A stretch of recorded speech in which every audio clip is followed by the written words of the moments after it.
বৈষ্ণব মুকুটমণি মাধবেন্দ্র পুরী গোসাইয়ের কথা আজকে আস্বাদন করব। জানি তাই বৈষ্ণবের কৃপা বিনা ভগবানের কৃপা হয় না। কেননা বৈষ্ণব চরণ হলো ভক্তি মন্দিরে প্রবেশের দ্বার। ভক্তি মন্দিরে প্রবেশ করতে গেলে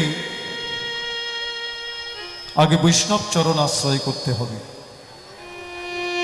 বৈষ্ণবের কৃপা বিনা ভগবানের কৃপা হয় না। আপনি যদি পদ্মবনে গিয়ে বলেন, পদ্ম মহারাজ আমার একটু মধু দেবে, পদ্ম কি বলবে?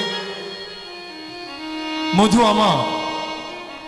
ইয়া সত্য কথা, কিন্তু মধু তো আমার দেবার শক্তি নেই। মধু আছে মধুপের কাছে, অর্থাৎ ভ্রমরের কাছে। তোমার যদি মধু পাবার বাসনা থেকে থাকে তাহলে ভ্রমরকে আশ্রয় করো, সে তোমায় মধু দিলে দিতে পারে।